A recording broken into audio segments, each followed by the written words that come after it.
Então,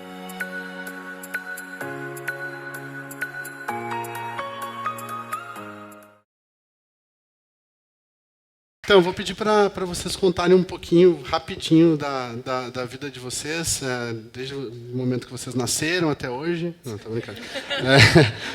Rapidinho. O que vocês fazem. E aí depois a gente vai fazer um bate-papo aqui. Eu tenho uma série de perguntas aqui para vocês. Oi, gente. Bom dia. Tem uma galera lá em cima. Eu sou cadeirante por ter sofrido um acidente de moto em 2001. Eu completo 18 anos usando cadeira de rodas. Eu tenho 40, então ainda tenho a maior parte da vida andando com os pés, gastando sola de sapato. Eu, depois do acidente, acredito ter usado a minha história a favor da minha vida e como consequência da vida de tanta gente pelo trabalho que eu faço hoje. Eu voltei para o trabalho muito rápido. Eu tenho aprendido cada dia mais sobre trabalho. Aos 22 anos, quando o acidente aconteceu, eu descobri que o trabalho era legal. Saiu aquele peso de que trabalhar é uma punição. E eu tenho descoberto um pouco mais sobre trabalho, porque as minhas literaturas atuais têm me falado sobre o passado do trabalho, o significado do trabalho. E, num país cristão, o trabalho é, muitas vezes, uma punição. Já que você, meu filho, não fez isso, isso e isso, agora você vai arrumar sua cama. Já que você não fez tudo isso. Então, o trabalho, para mim, era isso, era uma punição. E, depois que o acidente aconteceu, eu entendi que não existia uma dignidade sem trabalho num país que vive um regime capitalista, né? E o trabalho me regenerou de algum lugar que eu nem sei para onde eu ia. Eu sei que, com o trabalho, eu me senti rapidinho de igual para igual na sociedade. 3 meses depois do acidente, eu voltei para o trabalho, numa atividade que tem tudo a ver comigo. Eu tinha me formado, acabado de me formar em educação física, e eu voltei, eu dava aula de ginástica laboral, e eu voltei elaborando aulas para outros professores aplicarem, muito antes de lei de cotas estar atuante, porque, apesar da lei existir desde 98, a partir de 2004 que ela efetivamente acontece no mundo do trabalho.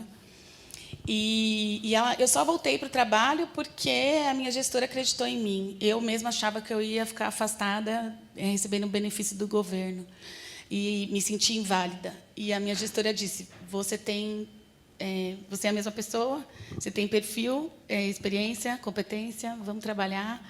E olhou primeiro para mim, e depois a minha deficiência foi só uma adequação para a gente conseguir fazer o que eu fazia até então.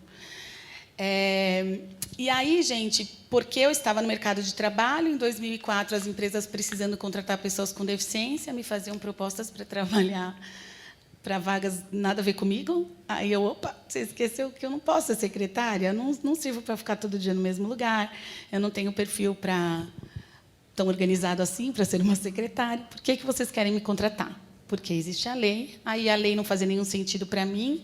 Só que, quando eu entendi o que é ter deficiência no Brasil, faz todo sentido a lei. Eu me sinto uma pessoa privilegiada. Para mim, de fato, não faz sentido.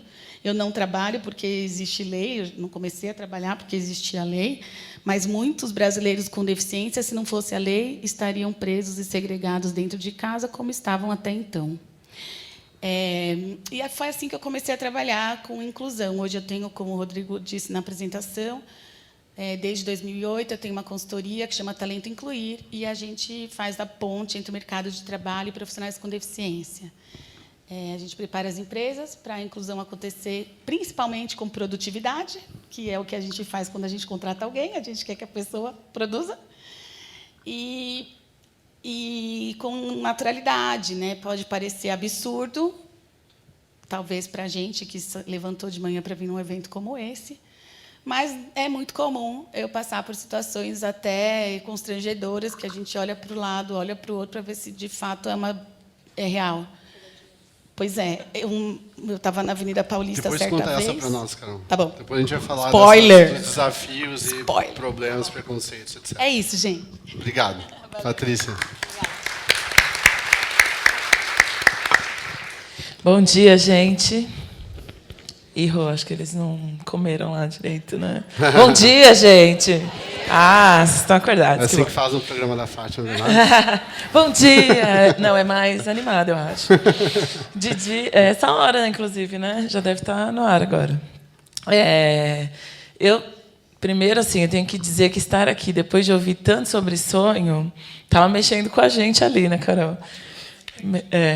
Estou meio assim embargada, porque um dia eu sonhei com uma sociedade mais justa e igualitária para brancos e negros, e eu continuo sonhando com isso. Então, eu já descobri que meu problema é neurológico, né? Preciso falar com... Isso, eu preciso falar com o Siddhartha depois para entender. Estou fazendo terapia, tenho mãe de santo, mas não está o suficiente. Tenho que estudar os neurônios ainda, né? Bom, mas eu sou daqui, de São Paulo, da periferia de São Paulo. Eu cresci na comunidade de Heliópolis. Depois a gente foi para o bairro do Ipiranga, sempre aqui na zona sul de São Paulo, na periferia. Comecei a trabalhar aos 13 anos, comecei cedo para ajudar em casa. Eu tenho mais 2 irmãos. E em casa era assim, minha mãe tinha uma pedagogia muito prática, né, para ser simpático, falando em parentalidade.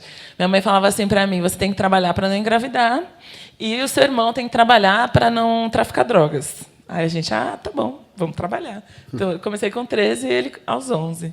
E hoje, gente, é aniversário de 11 anos do meu filho, mais velho. Não deu certo esse negócio de não engravidar. Não, eles não estão. Foram 4. Mas isso foi depois, né? Depois, mas não engravidei na adolescência, que era o que ela não queria. E eu comecei a trabalhar muito cedo, já essa relação com o trabalho, né, muito presente na periferia. Fiz várias coisas até começar a fazer faculdade e começar a trabalhar na área de RH. Eu sou profissional de RH há 19 anos. E, quando eu comecei como estagiária. E eu lembro da minha chefe falando: gostei de você, vou te dar uma oportunidade. E essa palavra, oportunidade, foi uma coisa que me marcou. Porque, quando eu comecei a trabalhar, eu percebi que as pessoas... Eu comecei no Grupo Bandeirantes de Comunicação, no RH da Band. E eu percebi que as pessoas que vinham para as dinâmicas de grupo não eram as pessoas que se pareciam comigo, com a minha família. Eu sou de uma família miscigenada, dá para ver pelo meu tom de pele, né? Minha avó era bem preta e meu avô era branco, e os meus pais têm a pele clara, porque do lado do meu pai é a mesma coisa. E aí tem tios de pele mais escura, tios de pele mais clara. A gente sempre discutiu a questão racial em casa. A minha mãe é a caçula, que ficou com a minha avó, porque é isso, né? Nas famílias, os mais velhos vão casando, quem é o mais novo fica com a avó. E aí a minha avó me criou contando as histórias da escravidão, da época onde ela nasceu. Então, eu sabia que eu tinha uma consciência racial diferente dos meus amigos, das pessoas que trabalhavam comigo, e eu queria promover uma justiça social. Eu comecei a fazer uma análise, uma conta básica, que é o que eu convido vocês a fazerem, dar uma olhada para o lado. Se nós somos a maioria da população no Brasil, 55% das pessoas se autodeclaram negras no Brasil, pretas ou pardas. Preto, quem tem a pele mais escura, e pardas, as pessoas como eu, que são miscigenadas, filhas ou netos de pretos com brancos. Então, se nós somos negros, preto e pardo no Brasil é negro, e a gente sempre fala negro. Então, se a maioria da população é negra, por que essa maioria da população não está representada nesses espaços? Por que, quando a gente olha para um evento como esse, a gente não tem uma quantidade proporcional de brancos e negros? Por que nas empresas a gente não tem?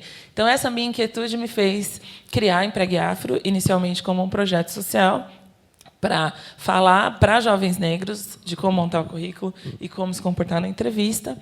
E depois, com o tempo, nessa mesma época, na Carol, 2005, 2006, as empresas começaram a me chamar para fazer um programa de diversidade e inclusão. Eu fiquei 7 anos tocando em Empregue Afro em paralelo com a minha carreira, até que, em 2013, eu decidi ficar full-time no negócio, quando eu conheci a Carol. Carol, gente, é uma super mentora para mim, desde aquela época. A nossa metodologia é muito parecida e a gente trabalha super juntas, até hoje atendendo vários clientes juntas, ela na temática da pessoa com deficiência e eu na temática étnico-racial. E a gente tem percebido o quanto a temática está cada vez mais urgente e emergente nas empresas, que já entenderam que diversidade e inclusão agrega valor aos negócios, que ter essa proporcionalidade traz lucratividade, traz justiça social, principalmente na questão racial no Brasil, por causa do nosso histórico de escravidão no nosso país. Não dá para a gente negar isso. Somos um país que tem 500 anos e foram 400 anos de escravidão. A minha avó, que faleceu em 2010, com 96 anos, ela nasceu numa condição de escravizada. Então, vocês imaginam que eu sou a segunda geração da minha família que nasceu livre. Assim como eu, vários outros negros no Brasil têm essa mesma condição. A gente não conheceu a nossa tataravó, a gente não conheceu a nossa bisavó, porque elas foram afastadas da família. Então, a discussão é mais do que emergente, é mais do que necessária, e é o trabalho que a gente faz como Empregue Afro, como consultoria de RH. Obrigado, Nath.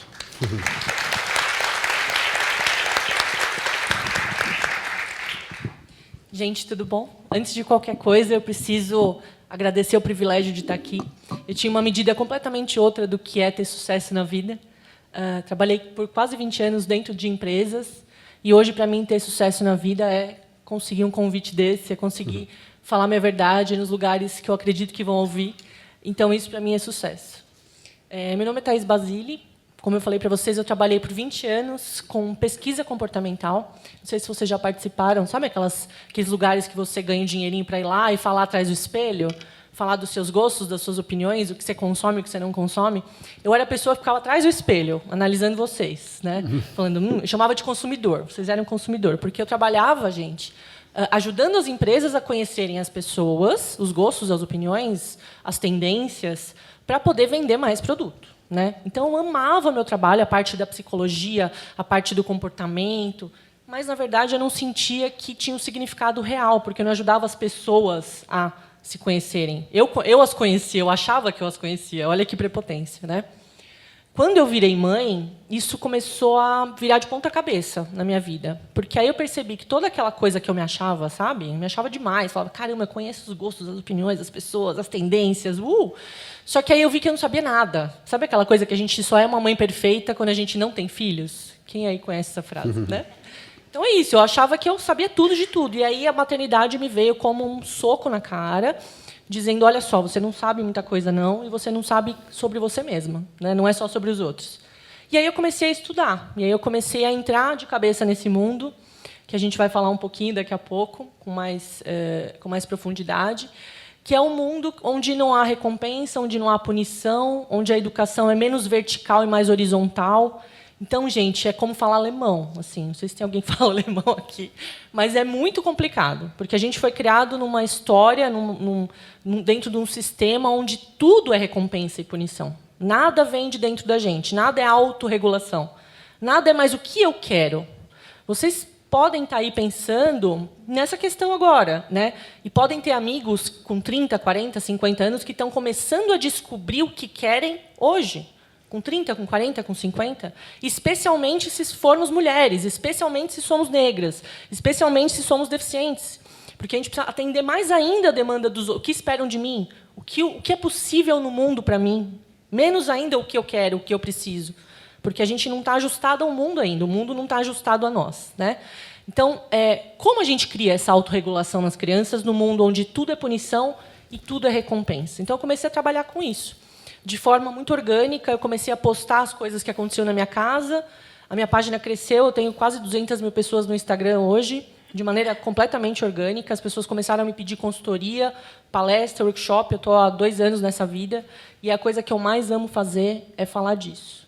Sou super fã da Carol Nalon, que está ali, a gente fala mais ou menos a mesma língua.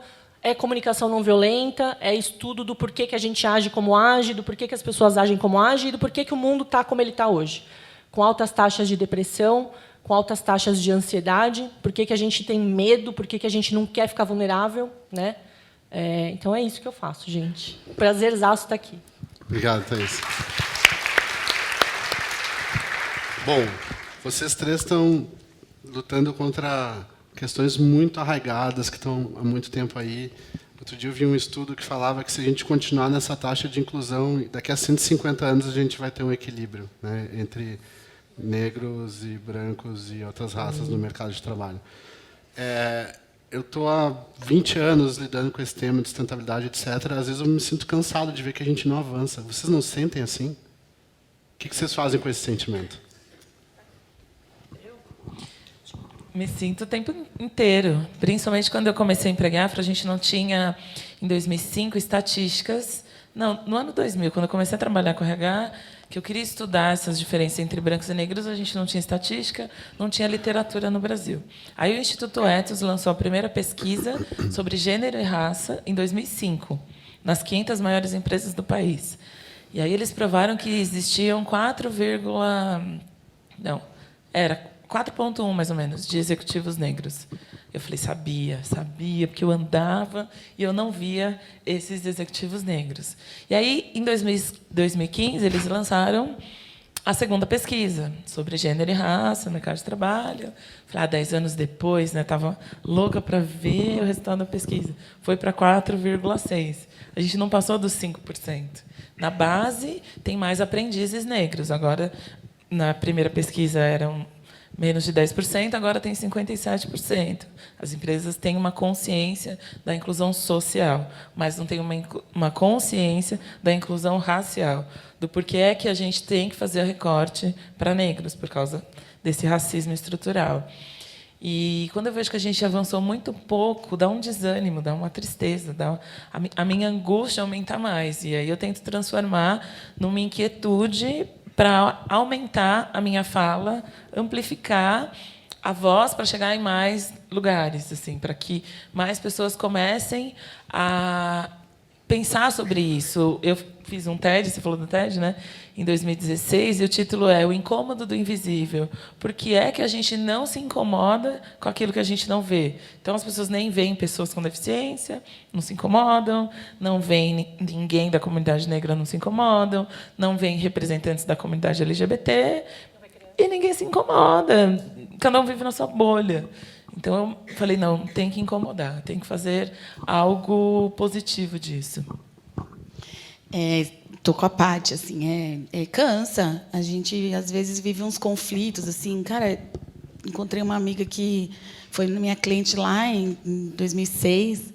Aí ela pediu o material que eu estava usando, eu mandei, e ela, Carol, uns 10 slides dos 30 é igual. Tipo, não mudou o que você fala? Então, tem algumas empresas que não preenchem uma mão que tem o próximo passo. Aí é bem diferente. Uhum. Mas são pouquíssimas. A gente está falando a mesma coisa e vai continuar falando enquanto não estiver na base. Falta a inclusão nas escolas. Aí, quando começam a falar de bullying, muitos humoristas falam, perdeu a graça. Perdeu a graça? Não tinha graça. Tinha graça para quem? Para um número muito pequeno da sociedade, porque para a maioria nunca teve graça. Então... E sempre tem alguém que fala, o mundo está mais chato hoje, não pode fazer essas piadas. O que vocês acham disso? Eu acho... Falta aprender a fazer piadas boas, eu acho isso, eu ia falar isso. Eu estava vendo, essa semana passada, passou o Fábio Pochá na entrevista com o Bial, e ele falou isso, e tem cada um gosta, não gosta, eu gosto, acho ele um ótimo humorista, e ele falou, eu fui racista, eu fui homofóbico, e eu não preciso ser mais, eu não sou mais, não quero ser mais. E ele faz muita graça. Então, assim, como que a gente não pode... Tem que repetir o que... Né? E, enfim, eu acho que isso tudo tem uma explicação. Vamos fazer piada com o opressor, não com o oprimido, né? Que tal? Sim, vamos trocar. Mas você sabe que uma das coisas que eu acho mais triste é ter preconceito com quem tem preconceito. Então, assim, a gente falando de um preconceito como bem raso, né? Sem aprofundar. Vamos pensar assim. Uma pessoa tem preconceito comigo por falta de informação. Eu não posso ter preconceito com ela. Ficou imaginando, sabe? Quando eu fiquei cadeirante, falando em sonhos, o meu sonho, com 22 anos, era a maternidade. E foi a primeira pergunta que eu fiz para o médico. Posso ser mãe? Eu tive essa dúvida. Eu nunca tinha visto, não tem representatividade. Eu não via mulheres cadeirantes com filhos. Eu não via mulheres cadeirantes. Então, para mim, aquilo foi uma dúvida. E aí, e isso acontece muitas vezes, eu tenho uma filha de 14 anos, acontecia muito comigo grávida, imagine uma cadeirante grávida 14 anos atrás, e as pessoas terem dúvidas. Eu já fui envolvida em conversas sobre adoção muitas vezes, acreditando as pessoas que, de fato, minha filha é uma filha adotada que não veio da minha barriga, que poderia ser, mas, no caso, eu não sou assexuada, mas é uma informação que a sociedade não sabe. Eu também não sabia. Então, como que eu posso ter preconceito, assim, fazer a piada ao contrário, né? Eu acho que a piada tem que ser feita, o humor tem que ser usado para questionar estruturas. Exato. Não diretamente para fazer piada pessoalmente com alguém. Acho que essa é a grande diferença, né? Com as O características. humor, eu não sei se vocês já viram o documentário Nanette. Vejam, se vocês nunca viram. O humor é uma grande ferramenta de mudança social, maravilhosa. Se a gente questiona as estruturas, não ataca diretamente pessoas. Acho que foi isso que eu quis dizer. Não, Estou sim, super com você, claro. é isso mesmo. O Siddhartha disse para a gente, né, o que é bom para um é a tristeza do outro, né, na imagem da zebra e do leão. E é exatamente isso. Assim, a gente não sabe o que tem graça para o outro. Não existe feio. Existe o feio para você. Existe o bonito para você. E o que é feio para você é bonito para o outro. Então, essas questões assim de cansar, Rodrigo, cansa. Eu vivo questionando, sabe? Ah, eu queria falar de outra coisa, gente. Eu não queria ir lá na sala. E minha afilhada, ela tem 11 anos. Ela falou uma coisa tão interessante. A amiguinha dela estava perguntando para mim. Elas estão falando sobre carreira na escola, sobre futuro, né? E o que vai ser quando crescer, essas coisas que a escola passa, né? Aí a Luísa, minha filhada, falou assim para a amiguinha dela. Elas perguntaram para mim o que eu fazia, eu estava explicando. Aí a Luísa disse assim: ah, eu já sei, você ensina o amiguinho a respeitar o outro. É isso. Sabe o que é louco? Que o amiguinho é tipo o CEO de grandes empresas. Que eu vou lá ensinar a respeitar o outro. Mas é isso, Luísa. Será que aprende? Alguns aprendem, nos surpreendem e nos ensinam. Que bom. Agora, essas questões que a gente está falando, elas começam, né, na educação, na infância. Fala um pouquinho do que você tem visto sobre isso, Thaís, do quanto que o mundo que a gente vive hoje ele começa a nascer já no momento que as crianças nascem. É difícil entender se a forma que a gente educa as crianças ela é da maneira que é, porque o mundo é da maneira que é, ou se o mundo é da maneira que é, porque a gente educa as crianças da maneira que a gente educa. Sabe aquela coisa, o ovo ou a galinha? Elas estavam falando aqui de invisibilidade, gente, e eu acho que opressão não tem competição, né? Mas é legal falar que as crianças, na minha opinião pessoal, são o grupo social mais oprimido de todos. Por quê? A criança não só é invisibilizada, e ninguém entende as fases da criança, então todo mundo acha que tudo é malcriação, que tudo é ruim. E eu não sou uma pessoa que gosta de anarquia em casa, tá? Vocês podem perceber pela minha postura, pelo meu tom de voz, que eu gosto de limite, gosto de orientação. Mas eu era Pinochet, eu era assim, sabe, de Pinochet a Piaget, sabe assim? Eu era ditador total, porque eu aprendi que era assim que se educava crianças. E a gente aprende que é assim. A gente aprende que ou se educa na vara, né? Está na Bíblia isso, né? Ninguém vê como metáfora, gente. As pessoas acham que realmente tem que bater com vara nas crianças. Isso é um problema, tá? Porque não é isso que quer dizer, né? Ou a gente fala assim, tá bom, deixa, que a gente tem um monte de ferida da nossa infância. Então, a gente quer ser muito amado pelos nossos filhos. Então, ou a gente é muito bravo, muito autoritário, ou a gente é muito permissivo. Ou a gente fala, deixa eles fazerem o que eles querem, porque eu não quero ser rejeitado se eu falar um não, se eu entrar em conflito. Então, a gente não aprendeu o caminho do meio. Então, as crianças, gente, principalmente na periferia, né, a gente vê mães atacando para defender, dizendo exatamente isso. Eu vou, então, te bater aqui dentro de casa para a polícia não te bater na rua. Eu vou, então, fazer tudo aqui dentro de casa para você aprender que o mundo é duro lá fora. Quando o caminho tinha que ser completamente o oposto, né? Eu vou te mostrar como o mundo pode ser legal, você vai entender que ele pode ser ruim também, mas de outras maneiras, para a gente poder ser agente de transformação do mundo lá fora, né? Se a gente trouxer esse mundo ruim para dentro de casa, o que a gente vai criar? A gente vai criar uma legião de pessoas com ansiedade, com transtorno, sem nenhuma conexão emocional com os pais, que é o que acontece hoje. Então, as crianças, gente, elas sofrem opressão não só social, elas sofrem opressão dentro de casa, de quem deveria protegê-las das coisas ruins do mundo. E eu não estou falando aqui tirar a frustração natural da frente da criança, tá, gente? Eu não estou falando aqui dar um brinquedinho que a criança chorou na PB Kids, tá? Não é isso. De jeito nenhum. A criança precisa aprender com as frustrações naturais da vida. Quando não pode, não pode. Mas eu não vou falar que não pode e ela não pode querer. Eu vou falar que não pode e eu estou aqui se ela precisar de um abraço para tratar essa tristeza do não pode. Olha que diferença de tratativa, e a gente não aprendeu. E quando eu falo sobre isso, as pessoas abrem um olhão assim, do tipo, oh, meu Deus, por onde eu começo? não pode mais bater, não pode gritar, não pode dar castigo. Não é que não pode, gente. É que isso tudo está criando uma legião de pessoas desconectadas com as suas verdades. A gente não sabe mais quais são as nossas necessidades, porque o que é castigo e punição? É o que o outro espera que eu faça. Mas o que eu preciso? O que eu quero fazer? O que eu não vou fazer porque é errado?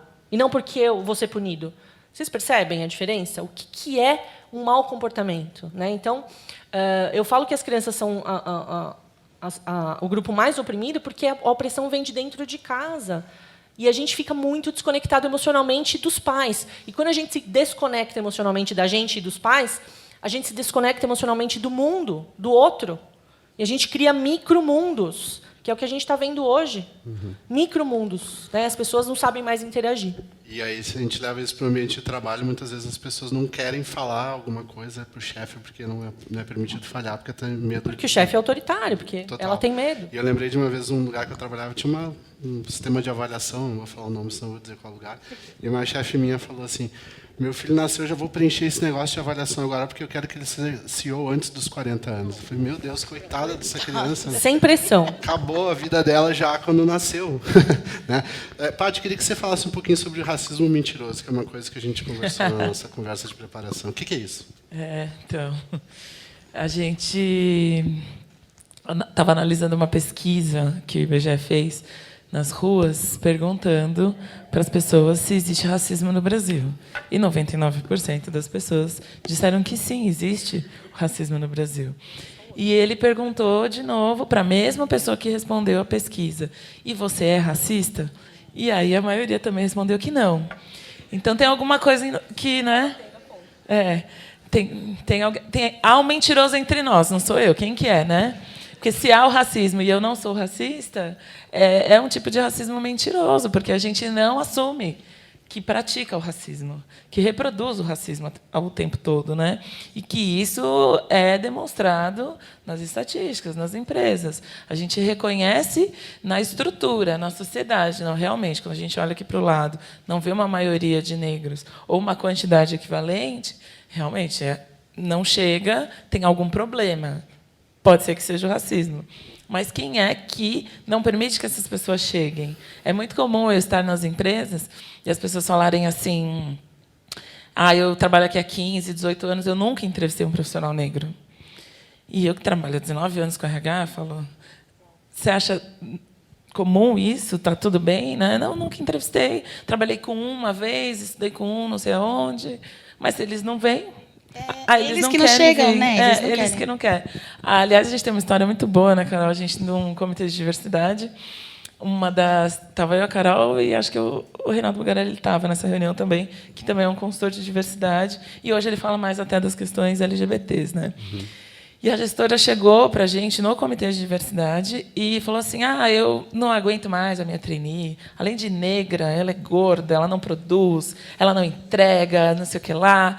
E a Carol: Paty, posso falar? No comitê de diversidade. Comitê de diversidade. A Carol: posso falar, Paty? Eu? Não, sim, que era um comitê para pensar a diversidade daquela empresa, né? E a Carol: eu não vou deixar a Patrícia falar, eu que quero falar. O que é isso? Você já perguntou como é que essa trainee se sente trabalhando com você? Como negra, como é que ela se sente? Fazendo ela pensar do ponto de vista como gestora.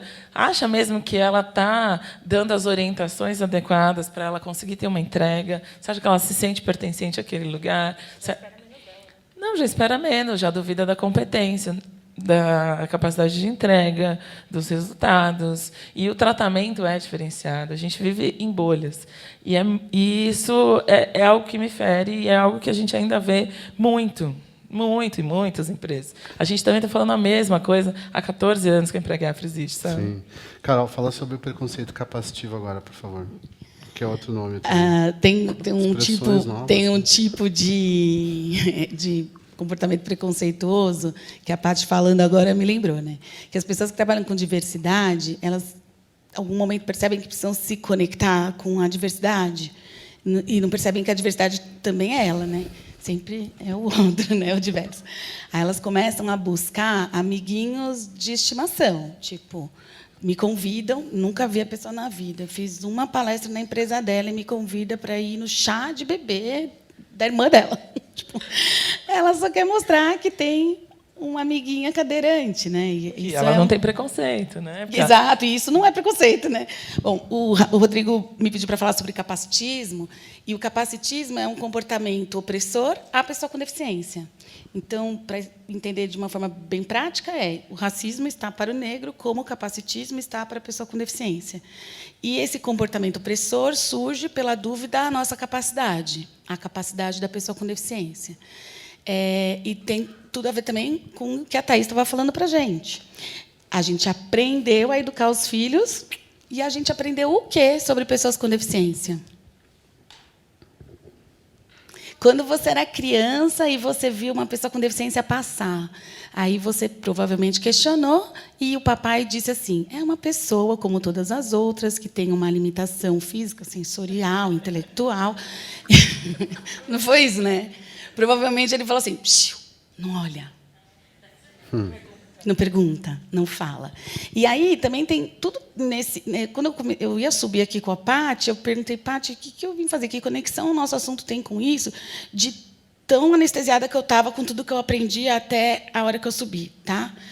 Eu senti meu assunto tão pequeno, assim, perto, né, de tudo que tem aqui. Mas depois, agora as coisas começam a fazer sentido. À medida que eu vou falando, eu estou entendendo algumas conexões. E tem a ver com o que o Rodrigo falou, né? Ele trouxe ali na palestra que ele fez a questão da confiança, né? Para ter confiança, ele disse, a gente começou o evento falando sobre os nossos problemas, né, nossas questões. Vulnerabilidade. As nossas vulnerabilidades. Então, a gente criou um ambiente de confiança. E por que esse ambiente de confiança aconteceu? Porque eles tiveram a oportunidade de se conectar intimamente. Inclusão é isso, gente, é íntimo. Não tem receita, não tem book, não tem cartilha, não tem manual. É a intimidade. É perguntar para o outro, é entender com o outro. Mas nós aprendemos que não olha, não comenta e não fala. E a pessoa com deficiência também aprendeu isso. Então, por que o negro não foi no processo seletivo? Por que a pessoa com deficiência não foi no processo seletivo? Porque ela está nessa mesma sociedade, que aprendeu que não é o lugar dele. E que a pessoa com deficiência aprendeu que não é para falar sobre a deficiência dela. Eu conheci uma menina com 18 anos, primeiro trabalho, que não ia fazer xixi na empresa. Trabalhava 6 horas, não pode trabalhar mais do que isso, porque o sistema fisiológico dela, pirâmide de Maslow, base da pirâmide, não pode ficar mais do que 8 horas sem fazer xixi. A mãe levava, ela trabalhava 6 horas, a mãe buscava pontualmente, ela não pode fazer hora extra, ela não pode ficar uma reunião a mais. Quer dizer, ela não vai crescer, ela não vai aprender, ela não vai conseguir trabalhar do jeito que o mercado espera, porque ela precisa fazer xixi. E sabe por que ela não fazia xixi lá? Porque ela precisava de uma cadeira no banheiro. E ela não tinha coragem de pedir, porque a mãe dela disse para ela nem tocar nesse assunto. Então, assim, essa questão de não ter intimidade, e que a gente aprende, né? Você falou, de novo, outra conexão. Como que não traz a criança? Como é que... gente, sei lá, até 5 anos atrás, estava escrito na parede das empresas que a vida pessoal tinha que ficar lá fora. Como que fica lá fora? Como que fica lá fora? Não é possível. Criança não atrapalha. Criança atrapalha porque a gente não quer olhar para elas. A gente está ali conversando, e é tão importante que eu estou conversando com a minha irmã e com o meu cunhado aqui, e o menino ali gritando, chamando a atenção, que é chato. A gente está dizendo que ele atrapalha. E o que falta é isso, gente, assim, é a gente permitir a intimidade. A hora que você entende, que você se conecta, o negócio acontece. E o capacitismo é muito sutil. A gente é capacitista e a gente não se dá conta. E são muitas as histórias, são aquelas histórias para rir para não chorar. Uhum. Então, eu estou no elevador de manhã, indo trabalhar, e pega alguém, entra comigo no elevador, e o nosso escritório lá fica num lugar onde tem outros consultórios médicos. Aí a pergunta para a gente é, eu digo eu, a Catinha, que está aqui, cadeirante, trabalha comigo, no nosso time somos em 4. Você está indo no médico? Não, eu estou indo trabalhar. Aí vem uma outra. Por que você não se aposenta? Pelo INSS. Exato. Você sabia que você pode se aposentar? Eles falam para a gente. Obrigado. E assim, várias, gente. Eu estava contando que o Rodrigo pediu para eu parar, que eu acho que é a máxima da atitude capacitistas que eu já vivi, que eu estava na Avenida Paulista esperando a Tabata, que é uma cadeirante que trabalha comigo, para a gente ir para uma reunião. Eu estava de acordo com o que o mundo corporativo pede, pensando em dress code. E a mulher passou, voltou, deixou R$2 no meu colo e foi embora. Vixe. Vocês já ganharam esmola? Ela não olhou para mim, gente. Ela só olhou para as rodas. E na cabeça dela veio aquela coisa: pessoas com deficiências pedem esmola. E ela pode me ver ali. Ela podia ter conversado comigo, mas na hora que ela viraria a esquina ali, ela ia ver o quê? Você nunca viu gente com deficiência pedindo esmola? Então, é muito dramático o que a gente vive, porque eu estou aqui levantando uma bandeira dizendo: sou independente, sou capaz. Eu, a Kátia, a galera que está indo no mercado de trabalho, mas você, quando você volta para a sua casa, você vai ver um cego pedindo esmola, você vai ver... E, enfim, é esse contexto social. E, volto a dizer, se não estiver na base, eu vou continuar falando a mesma coisa todo dia. Obrigado pela história, Carol. Patrícia, você tem uma história também para contar. Essa história do dress code no mundo corporativo é bem peculiar, né? O Rodrigo estava perguntando 2 histórias que marcaram a minha carreira, várias também. A gente podia fazer um livro de histórias, né, Carol? Histórias de inclusão. E de exclusão, sei lá, de preconceitos, enfim. Mas dress code sempre foi uma coisa muito desafiadora. Na minha primeira oportunidade de trabalho, saí da periferia para estar numa empresa grande, num bairro elitista aqui em São Paulo, era o desafio da roupa. Que roupa que eu vou pôr? Como é que eu vou cuidar do meu cabelo, da maquiagem, do perfume? E a minha mãe dava umas dicas, mas eu fui aprendendo, observando. A minha primeira chefe também era das que falava muito. Cuidado com isso, cuidado com aquilo, não sei o quê. E aí eu fui, ano passado, apresentar a Empregue Afro num grande banco multinacional na Faria Lima, aqui em São Paulo, vocês conhecem, que é um lugar também elitista, chique. Dizem que é a Manhattan brasileira, né? A Faria Lima. E que não tem acessibilidade nas calçadas. Exato, né? Não tem negros também, você só vê branco, hétero, né? Andando por lá. E aí eu cheguei para apresentar a Empregue Afro, fui umas 2 reuniões, fechei um treinamento para todos os executivos, todo o board, todos os gerentes desse grande banco de investimento multinacional. E aí, no dia do treinamento, o que eu pensei? Meu dress code, né? Tem que ir também adequada. Eu fui de tailleur, gente. Nossa, adoro falar tailleur. É o senso de pertencimento? Nossa, não, eu tenho que ir chique. Pus meia calça, escarpã, saia. Já esqueci, porque eu só fico com tailleur na cabeça. Você não foi blazer. de você, né? Você não foi de você. Não, tinha que ir adequado ao dress code do lugar, porque aquele dia era o dia do treinamento. E aí, quando eu cheguei na recepção, a moça falou assim: tem cadastro? Tenho. Não sei o quê. Como que é o nome da empresa? Empregue Afro. Mas você vai vender cabelo afro? Não, né? Poxa, olha a minha roupa. Você acha que eu vim aqui vender cabelo afro? E para quem também, né? Quem que compraria cabelo afro aqui? Só que eu estou falando hoje rindo, mas no dia eu fiquei bem irritada, né? Falei: você acha mesmo que só por ter afro no nome da minha empresa refere-se a cabelo? Nada contra as irmãzinhas que vendem cabelo, que eu também uso aplique, acho ótimo, básico, maravilhoso, mas o preconceito dela de olhar uma mulher negra na recepção de um grande banco achando que ia vender cabelo. Mas aí vocês sabem o que eu fiz, né? Quando começou o treinamento, contei a minha história, não sei o quê. A gente queria falar um pouco de viés inconsciente, de preconceito, porque aqui na recepção, só por ser negra e ter uma empresa que se chama Empregue Afro, nem a recepcionista achou que eu estava aqui ministrando um treinamento para vocês. Aí foi legal, porque a vice-presidente do banco, não, vou lá, vou falar com a empresa que presta serviço para a gente. Falei: não, a gente tem que colocar mais negros, porque a partir do momento em que ela se acostumar a ver mais negros chegando para trabalhar, para fazer outras atividades, não sei de onde ela tirou o cabelo também, né? Porque também já fui direcionada à área de faxina, de recepção, várias vezes, chegar nas empresas, a entrada de prestador de serviço é por ali. Não, mas eu sou fornecedora mesmo, de diversidade. Ah, tá bom. Então, é muito louco ainda, muito presente, né? Thaís, por que essa página tem 200 mil pessoas e o que as pessoas te perguntam? Por que esse tema virou parentalidade relevante de uma hora para outra? Não era legal criar filhos antes? Porque as pessoas perceberam, acho que por conta dessa subida que a gente está vivendo do autoritarismo, né? Que, gente, por que isso acontece, né? Por que existe essa coisa de, do nada, as coisas ficarem mais conservadoras, mais autoritárias? Porque em tempos de medo, né, de insegurança, de ansiedade social, as pessoas se voltam àquilo que elas conhecem. Sabe o papai repressor? E eu não estou falando aqui com nenhuma ironia, gente. O papai repressor é um pai que ama muito.